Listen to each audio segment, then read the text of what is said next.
ईशा देखती है कि अथर्व अब सो चुका है। वो उसे ठीक से सुलाने की कोशिश करती है, परंतु अथर्व ने ईशा को इतनी मजबूती से पकड़ रखा था कि ईशा चाहकर भी अपने आप को छुड़ा नहीं पाती। थक हार कर वो उसी पोजीशन में बैठे बैठे ही बेड से टिककर सो जाती है। सुबह 6 बजे बज चुके थे। अथर्व अब भी सो रहा था, लेकिन ईशा उठ चुकी थी क्योंकि वो पूरी रात बैठी रही थी। इसी कारण उसकी कमर और पैरों में तेज दर्द हो रहा था। रात में कई बार उसने अथर्व को सुलाकर खुद हटने की कोशिश की, परंतु अथर्व ने पूरी रात उसे कसकर पकड़े रखा। नतीजतन उसकी हालत खराब हो चुकी थी। दर्द की वजह से ईशा अपने पैरों को थोड़ा हिलाती है। जैसे ही वो ऐसा करती है, अथर्व नींद में ही करवट बदलता है। ये देखकर ईशा डर जाती है कि कहीं अथर्व उस पर गुस्सा न हो जाए, इसलिए वो सोने का नाटक करने लगती है। थोड़ी देर बाद अथर्व अपनी आंखें खोलकर इधर उधर देखता है। उसकी नजर ईशा पर पड़ती है, जो सोने का नाटक कर रही थी। वो थोड़ा उलझन में पड़ जाता है कि रात को ईशा सोफे पर थी तो अब बेड पर कैसे आ गई, लेकिन वो इस बात को अनदेखा कर वॉशरूम जाने लगता है। अथर्व जैसे ही मुड़ता है, उसे ड्रेसिंग टेबल के शीशे में नजर आता है कि ईशा अपनी एक आंख खोलकर उसे देख रही है। ये देखकर अथर्व के चेहरे पर हल्की सी मुस्कान आ जाती है, जिसे वो तुरंत छुपा लेता है। फिर भी वो पीछे मुड़कर कहता है, अगर सोने का नाटक हो गया हो तो उठ जाओ। ईशा के होश उड़ जाते हैं, पर वो आंखें बंद रखती है। अथर्व दोबारा कहता है, मुझे पता है तुम सो नहीं रही हो, सिर्फ नाटक कर रही हो, इसलिए चुपचाप उठ जाओ वरना। ईशा मन ही मन कहती है, वरना? वरना क्या कर लेंगे? अथर्व जवाब देता है, वरना मैं तुम्हें अच्छे से उठा दूंगा। ये सुनकर ईशा घबरा जाती है और मन ही मन सोचती है, इन्होंने मेरे मन की बात कैसे सुन ली? कहीं इन्हें जादू टोना तो नहीं आता? ईशा आंखें बंद रखकर मन ही मन बातें कर रही थी, लेकिन उसके चेहरे के हाव भाव सब बता रहे थे। ईशा के अजीब अजीब एक्सप्रेशन देखकर अथर्व भौहें सिकोड़ते हुए कहता है, कितना बोलती हो तुम बीवी। ये सुनते ही ईशा झटपट आंखें खोल देती है। इस वक्त वो मासूम बच्चों जैसा चेहरा बनाए अथर्व को देख रही थी। उसे ऐसे देखकर अथर्व का दिल अचानक भर आता है और वो बहुत सारा प्यार करना चाहता है। उसकी धड़कनें तेज हो जाती हैं। अथर्व नजरें हटाकर वॉशरूम चला जाता है। उसके जाते ही ईशा चैन की सांस लेती है और खुद से कहती है, लगता है इन्हें सच में जादू टोना आता है। वो जैसे ही बेड से उठने लगती है, उसके पैरों और कमर में तेज दर्द उठता है। रात भर एक ही पोजीशन में रहने की वजह से अकड़न हो चुकी थी। दर्द से उसके मुंह से आह निकल जाती है। किसी तरह खड़ी होकर वो अपनी कमर पकड़ते हुए कहती है, हाय राम, आज तो मेरे पैर और कमर की बैंड बज गई। ईशा स्ट्रेचिंग करने लगती है।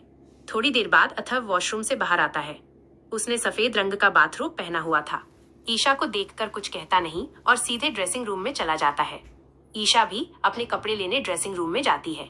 वो ब्लू कलर का सूट उठाती है और अथर्व को देखे बिना वॉशरूम में चली जाती है।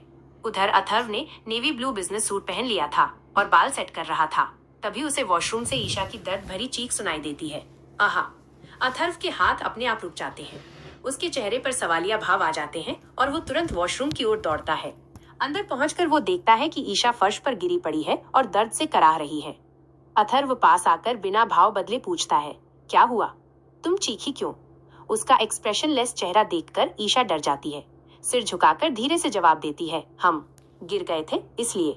अथर्व ठंडी नजर से उसे देखता है और कहता है, तो भागने की क्या जरूरत थी? धीरे धीरे नहीं चला जाता? ईशा कहती है, हम भाग नहीं रहे थे, यहाँ गीला हो रखा है तो हम गिर गए। इस पर अथर्व कुछ नहीं कहता, बस अपना हाथ ईशा की ओर बढ़ा देता है ताकि ईशा उसे थाम कर खड़ी हो सके। अथर्व का बढ़ाया हुआ हाथ देखकर ईशा को थोड़ी हैरानी होती है, पर वो घबराते हुए अथर्व का हाथ पकड़ खड़ी होने लगती है।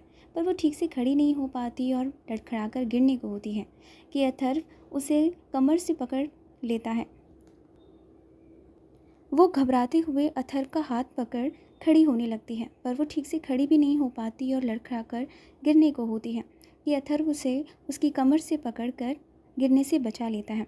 डर के मारे ईशा अपनी आंखें बंद कर अथर्व की कोट को कस के पकड़ लेती है। ईशा ने ऐसा कर तो दिया था, पर उसे जब एहसास होता है तो उसे डर लगने लगता है कि कहीं अथर्व उस पर गुस्सा ना हो जाए। लेकिन उसके उलट अथर्व की धड़कनें बहुत तेज़ हो चुकी थी। अथर्व की लाइफ में ऐसा पहली बार था कि जब भी वो ईशा के करीब जाता तो उसे सुकून का एहसास होता। इतना ही नहीं, बल्कि उसका दिल तेज़ी से धड़कने लगता। आज तक अथर्व किसी भी लड़की के इतना करीब नहीं किया था जितना वो ईशा के करीब था। अथर्व इंडियन गर्ल्स के साथ फॉरेन गर्ल्स के साथ भी मीटिंग अटेंड करता था, पर फिर भी आज तक किसी भी लड़की के आसपास होने से अथर्व को ऐसी फीलिंग्स नहीं आती थी जैसी उसे ईशा के आसपास होने से आती थी। लड़कियां हमेशा उसके आसपास होती, पर अथर्व ने कभी किसी को नोटिस करना ज़रूरी नहीं समझा। पर जब से ईशा उसकी ज़िंदगी में आई थी, वो हर पल ईशा को नोटिस करता था, जिसका उसे खुद अंदाज़ा नहीं था। ईशा अभी भी अथर्व के सीने से लगी हुई थी और अथर्व ने उसे कमर से ईशा अभी भी अथर्व के सीने से लगी हुई थी और अथर्व ने भी उसे कमर से थामे हुए अपने सीने से लगा रखा था। ईशा दूर हटते हुए कहती है, सॉरी, वो गलती से हो गया। ईशा अथर्व से दूर हट चलने की कोशिश करती है, पर वो चल नहीं पाती, जिसे देखते हुए अथर्व को अंदाज़ा हो चुका था कि ईशा को पैर में मोच आ चुकी है। इसलिए वो झुककर ईशा को झट से गोद में उठा लेता है। अथर्व के ऐसा करते ही ईशा के हाथ खुद ब खुद अथर्व की गर्दन पर आ जाते हैं और वो अपने दोनों हाथों को अथर्व की गर्दन के चारों ओर लपेट देती है। ईशा इस वक्त अथर्व को देख रही थी, जिसके चेहरे पर कोई एक्सप्रेशंस नहीं थे। अथर्व ईशा को रूम में लाकर बेड पर बिठा देता है। उसके बाद वो नीचे झुककर ईशा के पैर को देखने लगता है, लेकिन ईशा डर रही थी, इसलिए वो अपना पैर पीछे कर लेती है। ईशा के इस तरह करने से अथर्व उसको देखने लगता है। उसकी आंखों में गुस्सा नज़र आ रहा था, जिसे देखकर ईशा अपना पैर फिर से अथर्व के आगे कर देती है। ईशा ने ऐसा इसलिए किया था क्योंकि वो अथर्व के गुस्से को नहीं झेलना चाहती थी। अथर्व ईशा के राइट पैर को देखता है, जिस पर मोच के कारण सूजन आ चुकी थी। अथर्व खड़े होकर ड्रॉअर से स्प्रे निकालता है और उसे ईशा की चोट पर चारों तरफ स्प्रे कर देता है। ऐसा करते ही ईशा को थोड़ी जलन होती है। दवा लगाने के बाद अथर्व वहाँ से उठकर जाने लगता है कि तभी ईशा कहती है, हमें आपसे बात करनी है। अथर्व जो आगे बढ़ रहा था, उसके कदम ईशा की आवाज़ सुनकर रुक जाते हैं और वो पीछे पलट ईशा को देखता है। अथर्व का चेहरा एक बार फिर से एक्सप्रेशन लेस हो गया था। अथर्व को ऐसे देख ईशा अंदर ही अंदर घबराने लगती है। अथर्व थोड़ी देर ईशा को देखता है, पर ईशा कुछ नहीं कहती। ईशा की कुछ ना कहने पर अथर्व कहता है, अगर तुम्हें बात करनी है तो बात करो, चुप बैठने से मुझे तुम्हारी बात समझ नहीं आएगी। ईशा सर झुकाकर कहती है, हम स्कूल जाना चाहते हैं। ईशा की बात सुन अथर्व समझ गया था कि ईशा किस बारे में बात कर रही है, लेकिन उसके बाद भी अथर्व ईशा को परेशान करने के लिए कहता है, बच्ची नहीं हो जो तुम्हें स्कूल जाना है, बड़ी हो चुकी हो तुम्हारी स्कूल जाने की उम्र नहीं है अब।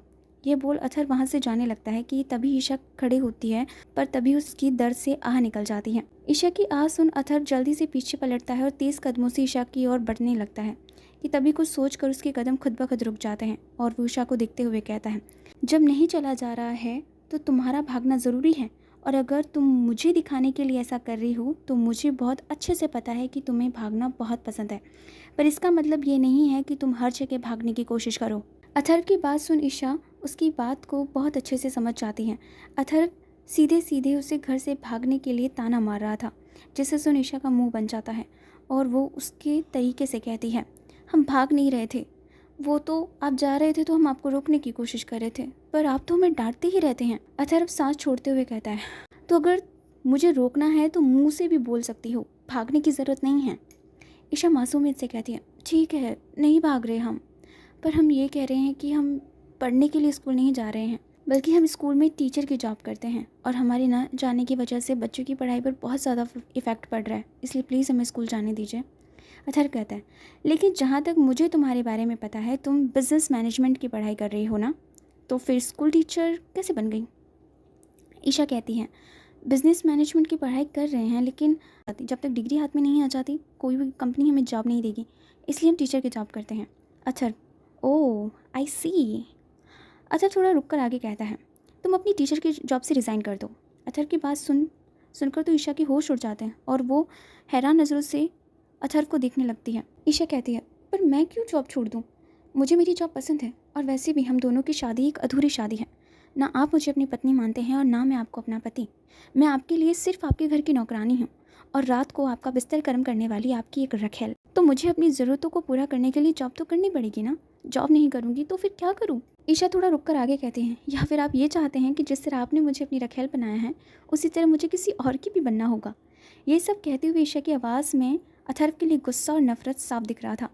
अथर्व ईशा की बातों को सुनकर बहुत ज़्यादा गुस्से में आ चुका था। अथर्व आगे बढ़कर ईशा को बाजू से पकड़ खड़े करता है और ईशा से कहता है, अथर्व राठौड़ की किसी चीज़ को कोई हाथ नहीं लगा सकता, इसलिए अपने दिमाग से एक बात बहुत अच्छे से डाल लो कि तुम्हारा जिस्म और तुम्हारी रूह सिर्फ और सिर्फ अथर्व राठौड़ की है, इसलिए गलती से भी गलती मत करना, वरना बिना कफन के ज़मीन में दफन कर दूंगा और किसी को पता तक नहीं चलेगा। अथर्व अपनी बात पूरी कर ईशा को बेड पर धक्का देता है, जिससे ईशा बेड पर गिर जाती है और साथ ही उसके मुंह से दर्द से आह निकल जाती है। अथर्व वहाँ से जाने लगता है कि कुछ कदम चलकर अथर्व बिना पीछे पलटे कहता है, स्कूल में जाकर अपना रिजाइन लेटर दे देना, क्योंकि कल से तुम मेरे साथ ऑफिस चलने वाली हो, मेरी पर्सनल असिस्टेंट बनकर। अथर्व की बात सुन ईशा गुस्से से कहती है, क्यों? पहले नौकर बना दिया, फिर रखेल बना दिया और अब पर्सनल असिस्टेंट भी बना रहे हो। दुनिया में और कोई इंसान नहीं है क्या जो आपके काम कर सके, या सिर्फ मैं ही रह गई हूँ?